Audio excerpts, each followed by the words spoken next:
Hello guys, welcome back to our YouTube channel एडो राही। दोस्तों, आज की वीडियो लेक्चर में हम क्लाइमेट चेंज को डिस्कस करेंगे। ये वीडियो लेक्चर आपके एग्जाम पर्सपेक्टिव से काफ़ी इंपॉर्टेंट है, क्योंकि इस सेक्शन से ऑलमोस्ट सभी कॉम्पिटिटिव एग्जाम्स में क्वेश्चंस आते हैं। सिंस क्लाइमेट चेंज एक कंटेम्प्रेरी ग्लोबल इशू है, so first creating a basic understanding of what climate change represents is equally important. इसके अलावा आज के इस लेक्चर में हम cause and impacts of climate change को भी डिस्कस करेंगे। और सबसे इम्पॉर्टेंट चीज़, क्लाइमेट चेंज से related international agreements, conferences, treaties and protocols को डिटेल में जानेंगे। But before we start with the discussion, let's have a look at some alarming figures related to climate change and global warming. दोस्तों, ice ages के time period में carbon dioxide was around 200 parts per million, जो कि 1750 में 200 parts per million हो गया। The primary reason behind this exponential rise was industrial revolution.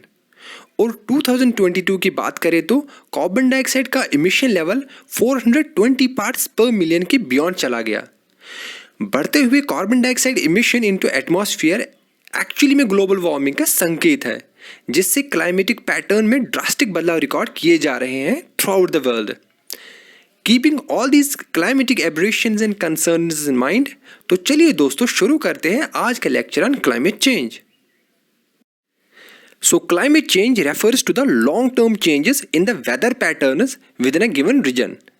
एक particular region में वेदर पैटर्न का लंबे समय तक चेंज होने को क्लाइमेट चेंज कहते हैं। क्लाइमेट चेंज होने के काफ़ी सारे रीजंस हैं और जनरली क्लाइमेट चेंज को ग्लोबल वार्मिंग के साथ एसोसिएट किया जाता है। Now what is global warming? Global warming is defined as the rise in Earth's surface temperature prevailing over for a decade or longer. मतलब अर्थ का टेम्परेचर इंक्रीज हो जाने को ग्लोबल वार्मिंग कहते हैं। Temperature can increase due to the burning of fossil fuels. The burning releases heat trapping greenhouse gases into the atmosphere, causing a rise in the temperature. There are many causes of climate change, but the biggest one is the rising concentration of greenhouse gases. Greenhouse gases are those gases in our atmosphere that trap heat energy radiated by the earth. For example, carbon dioxide, methane, chlorofluorocarbons, nitrous oxide and ozone are examples of greenhouse gases. Greenhouse gas emission कैसे होता है? Both natural and human activities से greenhouse gas emission होता है। Human activities जिससे greenhouse gas emission होता है include burning of fossil fuels. 70 to 80% of greenhouse gas emission happens by fossil fuels. Agriculture also contributes to the greenhouse gas emission coming from livestock such as cows, buffaloes, agriculture soil, rice production, etc. इसके अलावा forest clearing और changes in land use pattern भी greenhouse gas emission को contribute करता है। Forests are called as carbon sequestration, क्योंकि ये carbon dioxide को एब्जॉर्ब करते हैं। So deforestation is another reason for greenhouse gas emission. For example, Amazon forests, जिनको हम लंग्स ऑफ प्लैनेट कहते हैं, आर रेवेज्ड बाय डिफॉरेस्ट्रेशन। और finally, carbon dioxide concentration is the highest among all the greenhouse gas in the atmosphere, और ये significant contributor to global warming है। Global warming gases climate change को affect करते हैं depending on their amount and their global warming potential, और GWP। अब ये global warming potential क्या है? Global warming potential tells us how much heat any greenhouse gas absorbs in the atmosphere. इसका मतलब ग्लोबल वार्मिंग पोटेंशियल से हमें पता चलता है कि कौन सा ग्रीन हाउस गैस कितना हीट इमिशन करता है into atmosphere. Gases with higher global warming potential absorbs more heat and thus contribute more to the increasing Earth's temperature. So जिस ग्रीन हाउस गैस का ग्लोबल वार्मिंग पोटेंशियल जितना ज़्यादा होगा, वो उतना हीट एब्जॉर्ब करेगा, जिससे अर्थ का टेम्परेचर बढ़ जाएगा। Carbon dioxide global warming potential का रेफरेंट गैस है, और कार्बन डाइऑक्साइड का ग्लोबल वार्मिंग पोटेंशियल 1 है, it is 1। Therefore carbon dioxide को हम रेफरेंट गैस मान के बाकी ग्रीन हाउस गैसेस का ग्लोबल वार्मिंग पोटेंशियल मेजर करते हैं। अब हम बात करेंगे इम्पैक्ट्स ऑफ क्लाइमेट चेंज और ग्लोबल वार्मिंग की। Climate change intensifies the occurrence of extreme weather events, जैसे एक्सट्रीम गर्मी, ठंड, बिन मौसम बरसात, droughts, severe wild Fyers, flooding, severe storms जैसे इवेंट्स। टेम्परेचर इंक्रीज से हीट वेव्स बढ़ जाती हैं, causing wild Fyers. Amazon forest fire एक करंट एग्जाम्पल है। नेक्स्ट है melting of glaciers.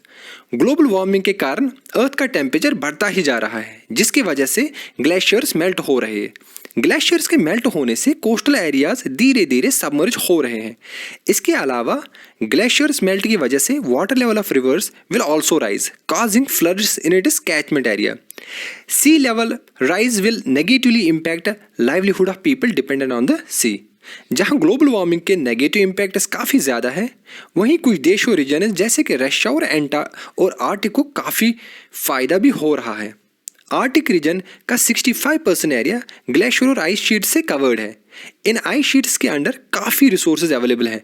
Because of global warming ये ग्लेशियर्स मेल्ट होते हैं। रशिया इनको एक्सप्लॉइट करना चाहेगी इन फ्यूचर। नेक्स्ट इम्पैक्ट है लॉस ऑफ स्पीशीज। कुछ स्पीशीज और biodiversity due to climate change have become extinct over a period of time. Oceans, marine और कोस्टल इकोसिस्टम को काफ़ी डैमेज हो चुका है और हो रहा है due to climate change. Coral reefs और पेंगुइन जैसे species are extremely vulnerable and under threat. Next है माइग्रेशन। क्लाइमेट चेंज के कारण डेफिनेटली माइग्रेशन पैटर्न पे एडवर्स इम्पैक्ट पड़ रहा है। एक्सट्रीम वेदर फिनोमेना जैसे floods, heat waves, rising sea level, droughts, wild fires और डेजर्टिफिकेशन के कारण स्पीशीज और लोगों को माइग्रेट होना पड़ रहा है। ज़्यादा बारिश के कारण फसलें खराब होती हैं, जिसकी वजह से लोगों को माइग्रेशन करनी पड़ती है। रिसेंट टाइम्स में global migration has seen upward trend due to climate change. Finally, increased poverty and hunger is another impact of climate change. Climate change का disproportionate impact होता है on poor and low income people in developing countries and other regions. इन लोगों और groups की vulnerability बढ़ती जाती है when rain fails और floods आ जाते हैं। इनके फसल तबाह हो जाते हैं क्योंकि इनका main source of livelihood agriculture ही होता है। इसके ख़राब होने से इनको फूड इनसिक्योरिटी होती रहती है, जिससे इनका सोर्स ऑफ इनकम और लाइवलीहुड अफेक्ट होता है। इसलिए क्लाइमेट चेंज से पावर्टी और हंगर इंक्रीज होता है, specially vulnerable sections of people और ग्रुप्स। दोस्तों, अब हम फाइनली बात करेंगे important international agreements, conferences, treaties and protocols की, जो कि global warming and climate change से एसोसिएटेड हैं। पहली global conference on environment was United Nations conference on environment which took place in 1972। ये कॉन्फ्रेंस स्वीडन के कैपिटल स्टॉकहोम में हुई। इस कॉन्फ्रेंस में एनवायरनमेंट को पहली बार डिस्कस किया गया at such a big level. दूसरा इंपॉर्टेंट कमीशन रिपोर्ट था ब्रंडलैंड कमीशन रिपोर्ट ऑफ 1987 का।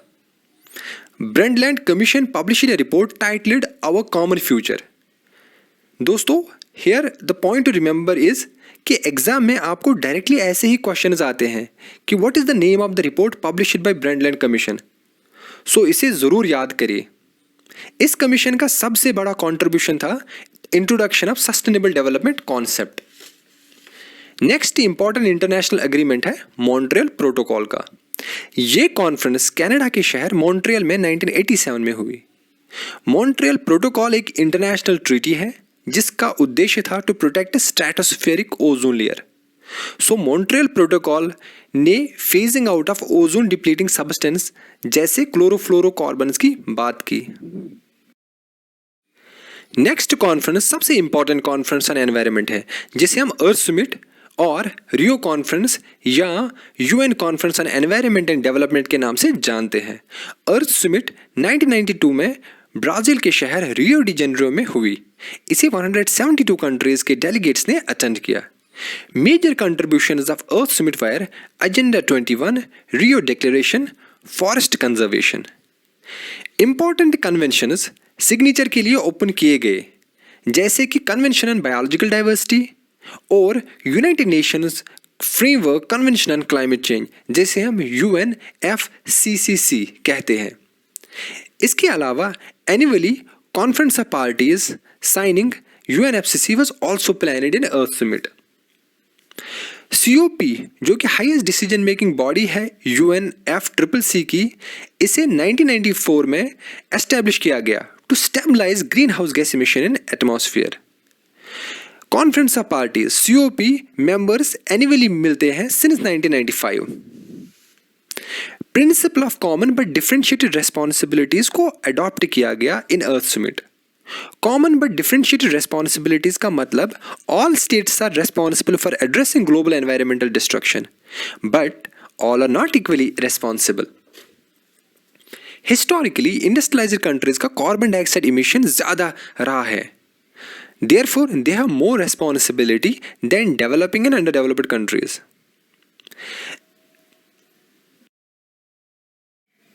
इसके बाद नेक्स्ट इंपॉर्टेंट अग्रीमेंट है क्योटो प्रोटोकॉल. ये ट्रीटी जापान के शहर क्योटो में 1997 में हुई. It was signed in third conference of parties under UNFCCC और इसे 192 कंट्रीज ने अटेंड किया. सबसे important point to remember in this treaty is कि it is the first legally binding treaty to limit greenhouse gas emission. तो ये सबसे important बात याद रखने के लिए है कि it is the first legally binding treaty to limit greenhouse gas emission. इस ट्रीटी ने यह भी एक्नॉलेज और रिकॉग्नाइज किया कि industrialized countries are mostly responsible for greenhouse gas emission. This treaty recommended emission reduction of 6 greenhouse gas in 41 countries, including European Union, to 5.2% below 1990s level over a period of 5 years from 2008 to 2012. 2008 to 2012 period was considered as the first commitment period. Doha round में एक और gas nitrogen trifluoride को add किया गया. दोस्तों next important conference थी world summit on sustainable development 2002 की. ये साउथ अफ्रीका के शहर जोहान्सबर्ग में हुई. इस कॉन्फ्रेंस का मुख्य उद्देश्य main streaming sustainable development and climate resilience for collective action था. इस समिट ने सस्टेनेबल डेवलपमेंट के 3 मुख्य पिलर्स की बात की, जिसमें लोकल, नेशनल और ग्लोबल इंक्लूड है. नेक्स्ट समिट है बाली क्लाइमेट चेंज कॉन्फ्रेंस 2007. इसे इंडोनेशिया के शहर बाली में 2007 में कंडक्ट किया गया. इस कॉन्फ्रेंस की कैच लाइन थी the eyes of world are upon us. इस कॉन्फ्रेंस ने road map for climate negotiation की बात की.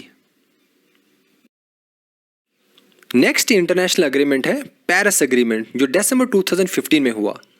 Paris agreement is also known as COP21. ये legally binding UN treaty on climate change है under the framework of UNFCCC. ये agreement national determined contributions के concept पे बेस्ड है. नेशनल डिटरमाइंड कंट्रीब्यूशंस NDCs का overall goal greenhouse gas emission को कम करना है. Aim of Paris agreement is to keep global warming well below 2 degree Celsius, preferable to 1.5 degree Celsius compared to pre-industrial levels. Paris Agreement works on 5-year cycle basis.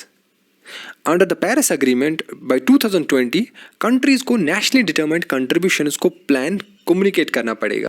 Next important international agreement है Kigali Agreement. ये agreement Rwanda के शहर Kigali में 2016 में हुआ. मुख्य उद्देश्य हाइड्रोफ्लोरोकार्बन्स HFCs को कम करना था 80 to 85% by late 2045. Kigali agreement ने 1987 के मॉन्ट्रियल प्रोटोकॉल को अमेंड किया. किगाली एग्रीमेंट भी एक लीगली बाइंडिंग इंटरनेशनल एग्रीमेंट है. नेक्स्ट इंपॉर्टेंट कॉन्फ्रेंस है COP26, जो कि स्कॉटलैंड के शहर ग्लासगोस में 2021 को हुई. COP26 का स्लोगन था uniting the world to tackle climate change. इसका एम था एंडिंग डिफॉरेस्टेशन बाय 2030, ताकि क्लाइमेट चेंज के प्रोसेस को स्लो डाउन किया जाए. COP26 ने ensuring global net zero by 2050 की बात भी की. नेक्स्ट कॉन्फ्रेंस वाज COP27, जो कि इजिप्ट के फेमस शहर शर्म उल शेख में 2022 में हुआ. इस कॉन्फ्रेंस का थीम था टुगेदर फॉर इम्प्लीमेंटेशन. COP27 का मुख्य उद्देश्य ये था कि डेवलपिंग कंट्रीज में क्लाइमेट टेक्नोलॉजी सॉल्यूशंस को प्रमोट किया जाए. इस कॉन्फ्रेंस में डेवलपिंग कंट्रीज को $100 बिलियन पर ईयर देने की बात भी की गई और ग्लोबल वार्मिंग को बिलो 2 डिग्री सेल्सियस रखने की बात भी की गई। दोस्तों, next conference of parties COP28 की मीटिंग UAE के शहर दुबई में 2023 में होगी। Let's wait for more updates on the COP28। आप सबको ये वीडियो कैसा लगा हमें ज़रूर कमेंट सेक्शन में बताइएगा। दोस्तों, आई होप आप सबको क्लाइमेट चेंज का ये टॉपिक अच्छे से समझ आ गया होगा। कोई भी डाउट हो तो आप उसे कमेंट बॉक्स में लिख सकते हैं। तो इसी के साथ वीडियो को ज़्यादा से ज़्यादा लाइक करें, एडोराही चैनल को सब्सक्राइब करें और अपने दोस्तों और फैमिली के साथ ज़रूर शेयर करें। So don't forget to subscribe एडोराही channel and also press bell icon ताकि आपको वीडियोस का नोटिफिकेशन सबसे पहले मिले। So guys, let's wrap up today's video और मिलते हैं नेक्स्ट वीडियो में। तब तक के लिए stay tuned for more updates।